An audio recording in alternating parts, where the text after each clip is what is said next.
Hello student, আশা করি তোমরা ভালো আছো। গোল্ডেন আই ইনস্টিটিউশন চ্যানেলে তোমাদের সবাইকে স্বাগত। আজ আমি তোমাদের ক্লাস 10-এর ভূগোল বইয়ের দ্বিতীয় অধ্যায় বায়ুমণ্ডল থেকে প্রশ্ন উত্তর দিয়েছি। আমার আজকের এই ভিডিওটা যদি ভালো লাগে তাহলে অবশ্যই লাইক শেয়ার করো এবং কোনো নতুন স্টুডেন্ট হলে চ্যানেলটাকে সাবস্ক্রাইব করো। তাহলে চলো পড়ানোতে যাওয়া যাক। ক্লাস 10-এর জীবনবিজ্ঞানের থার্ড চ্যাপ্টার বংশগতি ও কয়েকটি সাধারণ জিনগত রোগ এর থেকে প্রথম প্রশ্ন, বংশগতির জনক কে ছিলেন? মেন্ডেল। 2 নম্বর, রোলিং জীব কতগুলি জিন দ্বারা নিয়ন্ত্রিত হয়? একটি জিন দ্বারা। 3 নম্বর প্রশ্ন, একই জিনের বিভিন্ন রূপভেদকে বলে অ্যালিল। সি অপশনটা। 4 নম্বর, মেন্ডেল মটর গাছে কত জোড়া বৈশিষ্ট্য পেয়েছিলেন? এটা হবে 7 জোড়া। 7 জোড়া বৈশিষ্ট্য পেয়েছিলেন। 5 নম্বর প্রশ্ন, যখন দুটি বিপরীত বৈশিষ্ট্যের কোনোটি প্রকাশিত হয় না বরং একটি মধ্যবর্তী বৈশিষ্ট্য প্রকাশ পায় তাকে বলে অসম্পূর্ণ প্রকটতা। 6 নম্বর, একটি বিশুদ্ধ লম্বা ক্যাপিটাল টি মটর গাছের সঙ্গে একটি বিশুদ্ধ বেটে মানে স্মল টি মটর গাছের সংকরায়ন ঘটালে কী রকমের জিনোটাইপ যুক্ত মটর গাছ জন্মাবে? এটা হবে হচ্ছে এটার একটা ক্যাপিটাল টি হবে আর এটার একটা স্মল টি মিলে এই সি নম্বরটা হবে এই ধরনের genotype, capital T small tea ধরনের জিনোটাইপ গঠিত হবে। 7 নম্বর প্রশ্ন, এক সংকর জননের দ্বিতীয় অপত্যজনুর ফিনোটাইপ অনুপাত কি ছিল? এটা খেয়াল করবে, এক সংকর বলেছে না দ্বিসংকর বলেছে, এটা খেয়াল করবে প্রথমে, তারপরে এটা খেয়াল করবে দ্বিতীয় অপত্যজনু, প্রথম না দ্বিতীয় অপত্যজনুর ফিনোটাইপ অনুপাত কি ছিল, এরকম এটাই এই দুটো জিনিস খেয়াল করে তারপরে উত্তরটা লিখবে। এখানে বলেছে এক সংকর জননের দ্বিতীয় অপত্যজনুর ফিনোটাইপ অনুপাত কি ছিল? এটা হবে হচ্ছে 3:1। 8 নম্বর, একটি বিশুদ্ধ কালো গিনিপিগের মানে ক্যাপিটাল বি সঙ্গে একটি বিশুদ্ধ সাদা গিনিপিগ স্মল বি পরনিষেক ঘটালে দ্বিতীয় অপত্যজনুতে মানে F2 জনুতে কটি কালো এবং কটি সাদা গিনিপিগ সৃষ্টি হবে? এটা হবে সি অপশনটা হবে 3টি কালো 1টি সাদা।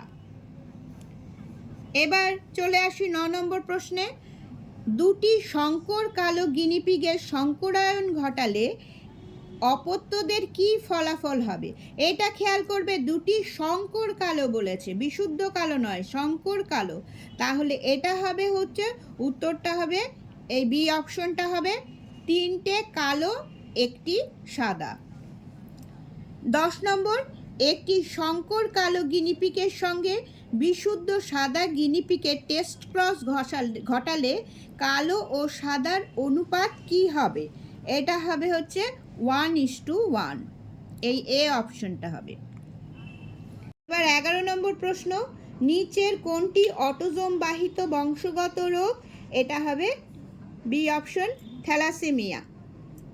12 নম্বর প্রশ্ন, সন্ধ্যা মালতী ফুলের দুটি গোলাপি ফুলের সংকরায়ন ঘটলে তাদের অপত্যদের কি ফল হবে? দেখো গোলাপিটা কিভাবে প্রকাশ হয়, ক্যাপিটাল আর ক্যাপিটাল ডাব্লিউ মানে রেড হোয়াইট, এটা দিলে এই চিহ্নটা থাকলে তোমরা বুঝবে এটা গোলাপি, সন্ধ্যা মালতী ফুলের গোলাপি ফুলটা। এর অপত্যদের কি ফল হবে? এটা হবে এসি অপশনটা হবে, একটি লাল হবে, দুটি গোলাপি হবে আর একটি সাদা ফুল হবে। এবার 13 নম্বর প্রশ্ন, দ্বিসংকর জনন পরীক্ষায় দুটি সংকর গোল হলুদ গাছের মধ্যে সংকরায়ন ঘটলে অপত্যজনুর ফিনোটাইপ অনুপাত কি হবে? এটা হবে হচ্ছে এই সি অপশনটা হবে 9:3:3:1। এটা মনে রাখবে, এটা খুব আসে পরীক্ষায় শুধু মাধ্যমিক নয়, স্কুলের পরীক্ষাগুলোতেও খুব আসে এটা। 14 নম্বর, নিচের কোন রোগটি সেক্স ক্রোমোজোম বাহিত? এটা হবে বর্ণান্ধতা। বর্ণান্ধতা সেক্স ক্রোমোজোম বাহিত। 15 নম্বর, নিচের কোন রোগটি প্রচ্ছন্ন জিন ঘটিত রোগ? এটা হবে এ অপশন হিমোফিলিয়া। 16 নম্বর, কোন রোগে মাতা বাহক হলে তার 50% পুত্র সন্তান রোগাক্রান্ত হয়? এটা হচ্ছে হিমোফিলিয়া রোগে। মাতা যদি বাহক হয় তাহলে 50% পুত্র সন্তান রোগাক্রান্ত হয়। 17 নম্বর, একটি বিশুদ্ধ লম্বা মটর গাছের জিনোটাইপ কি হবে? এটা হবে হচ্ছে এই বি অপশনটা হবে ক্যাপিটাল টি, ক্যাপিটাল টি। এটা বিশুদ্ধ লম্বা, তাই দুটোই ক্যাপিটাল। 18, টেস্ট ক্রসের সাহায্যে আমরা প্রজাতির কি জানতে পারি? আমরা টেস্ট ক্রসের সাহায্যে প্রজাতির জিনোটাইপ জানতে পারি। 19 নম্বর প্রশ্ন, সাদা গুণ প্রকট হলে একটি বিশুদ্ধ সাদা ও একটি বিশুদ্ধ কালো গিনিপিগের সংকরায়ন ঘটালে প্রথম অপত্য জনুতে কী রকম প্রজাতি জন্মাবে? এই প্রথম অপত্য জনুতে সব সাদা জন্মাবে, উপর থেকে দেখতে সবই সাদা লাগবে। হ্যাঁ, এটা তাহলে এই বি অপশনটা হবে।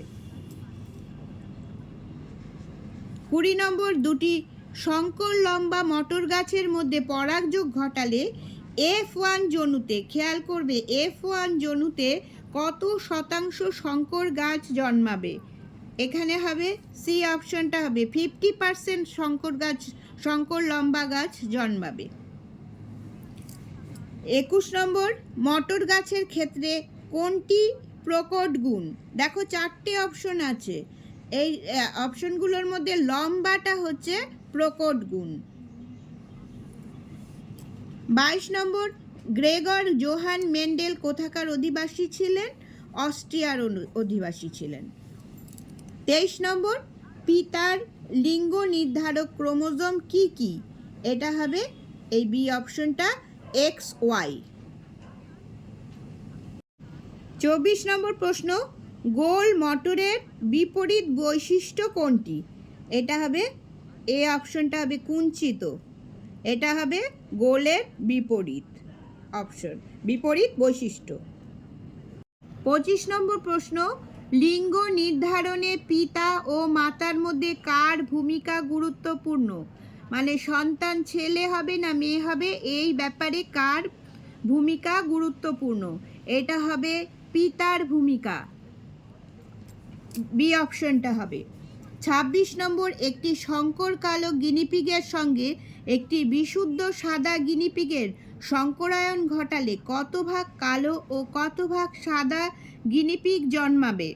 এটা হচ্ছে এ অপশনটা হবে 50% কালো 50% সাদা গিনিপিগ জন্মাবে। 27 নম্বর প্রশ্ন, নিচের কোনটি প্রকরণের উদাহরণ? এটা হবে রোলিং জীব। জীব যদি রোলিং হয় তাহলে সেই জীব হচ্ছে প্রকরণের উদাহরণ। 28 নম্বর, একটি কালো অমসৃণ গিনিপিগের সঙ্গে সাদা মসৃণ গিনিপিগের সংকরায়ন ঘটালে তাকে কি ধরনের সংকরায়ন বলে? এটা হবে বি অপশন, দ্বি সংকরায়ন বলে। এটা দেখো দুটো বৈশিষ্ট্য আছে গিনিপিগটার, একটা হচ্ছে কালো আর একটা হচ্ছে অমসৃণ। আর এই আরেকটা গিনিপিগেরও দুটো বৈশিষ্ট্য আছে, একটা হচ্ছে সাদা রং আর শরীরটা হচ্ছে মসৃণ। এই দুটো থাকলে, যদি দুটো থাকে তাহলে সবসময় সংকরায়ন হবে তাদের মধ্যে, ঠিক আছে। 29 নম্বর, F1 জনুর শঙ্কর জীবে একজোড়া বিপরীত বৈশিষ্ট্য সম্পন্ন অ্যালিলগুলি একত্রিত হলেও কখনো মিশ্রিত হয় না, বরং গ্যামেট গঠনকালে বিশুদ্ধ অ্যালিলগুলি পরস্পর পৃথক হয়ে যায়। সূত্রটি কি নামে পরিচিত? এটা হবে বি অপশন, পৃথক ভবনের সূত্র। পৃথক ভবনের সূত্র। 30 নম্বর প্রশ্ন, অপত্যে যখন প্রকট ও প্রচ্ছন্ন কোনো গুণই প্রকাশ পায় না এবং অন্তর্বর্তী গুণ প্রকাশিত হয় তখন তাকে কি বলে? তাকে বলে অসম্পূর্ণ প্রকটতা। 31 নম্বর প্রশ্ন, ক্যাপিটাল টি স্মল টি জিনোটাইপকে কিভাবে প্রকাশ করা হয়? এটা হবে বি অপশনটা হবে। তা এদেরকে বলা হয়, এই টাইপের জিনোটাইপ জীবকে বলা হয় শঙ্কর লম্বা। 32 নম্বর, একটি শঙ্কর দীর্ঘ মানে ক্যাপিটাল টি স্মল টি এবং বিশুদ্ধ খর্ব মানে বিশুদ্ধ বেটে, এটার হবে চিহ্ন হবে স্মল টি। মটর গাছের পরাগ মিলনে যে বীজ পাওয়া যায় তার থেকে উৎপন্ন মটর গাছগুলি হবে, সি অপশন হবে 50% দীর্ঘ এবং 50% খর্ব। 33 নম্বর প্রশ্ন, মানুষের ক্ষেত্রে নিম্নলিখিতগুলির মধ্যে কোনটি একজন স্বাভাবিক পুরুষের পক্ষে প্রযোজ্য? এটা হবে বি অপশনটা হবে 44A প্লাস XY। 34 নম্বর প্রশ্ন, দুটি শঙ্কর কালো গিনিপিগের মধ্যে শঙ্করায়ন ঘটানো হলে প্রথম অপত্য জনুতে অর্থাৎ F1 জনুতে শঙ্কর কালো গিনিপিগ কতগুলি হবে? এটা হবে বি অপশনটা হবে 50%। 35 নম্বর, ত্রিলোকের লিঙ্গ নির্ধারক ক্রোমোজোম কোনটি? এটা হবে এই বি অপশনটা XX। 36 নম্বর প্রশ্ন, সমসংস্থ ক্রোমোজোমের নির্দিষ্ট বিন্দুতে যে জিন দুটি অবস্থান করে তাদের পরস্পরকে বলে? এখানে হবে এ অপশন অ্যালিল বলে। সমসংস্থ ক্রোমোজোমের নির্দিষ্ট বিন্দুতে যে জিন দুটি অবস্থান করে, এটা খুব ভালো করে পড়বে এবং মনে রাখবে। 37 নম্বর প্রশ্ন, মেন্ডেলের স্বাধীন সঞ্চরণের সূত্রটি কোন পরীক্ষা থেকে প্রাপ্ত? এটা হবে বি অপশন দ্বিসংকর জনন এই পরীক্ষাটা থেকে প্রাপ্ত। স্বাধীন সঞ্চরণ সূত্র মনে রাখবে দ্বিসংকর জনন, এটা অনেক সময় মিলানোতেও দেয়। 38 নম্বর, সন্ধ্যা মালতীর বিশুদ্ধ লাল ফুলওয়ালা গাছের সঙ্গে বিশুদ্ধ সাদা ফুলওয়ালা গাছের পরাগযোগ ঘটানো হলে যদি কোনো গুণটি প্রকট না হয় তাহলে F2 জনুতে লাল ও সাদা ফুলের ফিনোটাইপ অনুপাত কি হবে? এটা হবে সি অপশনটা হবে 1:2:1। 39 নম্বর প্রশ্ন, দ্বিসংকর জননে F2 জনুতে জিনোটাইপের সংখ্যা হলো? এটা হবে এই বি অপশন 9। 40 নম্বর প্রশ্ন, হিমোফিলিয়া রোগীর উত্তরাধিকার প্রক্রিয়া যার অনুরূপ সেটি হলো? এখানে হবে ডি অপশন বর্ণান্ধতা। 41 নম্বর প্রশ্ন, ক্যাপিটাল বি স্মল আর অথবা ক্যাপিটাল এ স্মল বি অথবা ক্যাপিটাল ওয়াই স্মল আর বা ক্যাপিটাল টি স্মল আর এই যে কোনো একটা যদি দেয়, জিনোটাইপ যুক্ত গিনিপিগ থেকে কত ধরনের গ্যামেট উৎপন্ন হয়? তাহলে সবসময় মনে রাখবে 2 ধরনের গ্যামেট উৎপন্ন হয়। 42 নম্বর, ক্যাপিটাল টির সঙ্গে যদি ক্যাপিটাল টি স্মল টি এর শঙ্করায়ন ঘটানো যায় তাহলে উৎপন্ন বিশুদ্ধ লম্বা ও শঙ্কর লম্বা গাছের অনুপাত হবে 1:1, এ অপশন। 42 নম্বর, ক্যাপিটাল পি ক্যাপিটাল কিউ এর সঙ্গে যদি ক্যাপিটাল পি ক্যাপিটাল কিউ একই ধরনের আর কি ক্রসটিতে যত প্রকারের জিনোটাইপ উৎপন্ন হবে তা হলো, এখানে হচ্ছে এই বি অপশনটা হবে, 9 প্রকারের জিনোটাইপ উৎপন্ন হবে। 44 নম্বর, মেন্ডেল তার দ্বিসংকর জননের পরীক্ষা থেকে যে সিদ্ধান্তে উপনীত হলো তা হলো, এটা হবে এ অপশন, স্বাধীন বিন্যাস সূত্র। এই স্বাধীন বিন্যাস সূত্রটাই এসছে মেন্ডেলের দ্বিসংকর জননের পরীক্ষা থেকে। 45 নম্বর প্রশ্ন, অসম্পূর্ণ প্রকটতা দেখা যায় এমন একটি উদাহরণ হলো, এটা হচ্ছে এই সি অপশন হবে, মিরাবিলিস জালাপা। 46 নম্বর প্রশ্ন, নিচের তালিকায় সঠিক জোড়ার সংখ্যা হলো, এখানে দেখো কীরকম দিয়েছে, এটা মাধ্যমিকে থেকে বড় ক্লাসে বেশি আসে এই ধরনের প্রশ্ন। দেখো 1 নম্বরে দিয়েছে কুলিজ রোগ, বি থ্যালাসেমিয়া, এটা ঠিকই আছে। 2 নম্বর, ভূমধ্যসাগরীয় রক্তাল্পতা বলা হয় থ্যালাসেমিয়াকে, এটাও ঠিক আছে। দেহ ক্রোমোজোম থ্যালাসেমিয়া ঘটিত রোগ, দেহ ক্রোমোজোম দ্বারা থ্যালাসেমিয়া ঘটিত রোগ হয়। তারপরে দেখো দীর্ঘায়িত রক্তক্ষরণ হয় কখন, ক্রোমোজোম ঘটিত রোগ হলে। তাহলে 4টেই ঠিক আছে, তাই এই ডি অপশনটা হবে 4। ধরো যদি 3টে অপশন ঠিক হতো, একটা ভুল হতো, তাহলে এই 3-এ দাগ দিতে হতো, সি অপশনটায় দাগ দিতে হতো।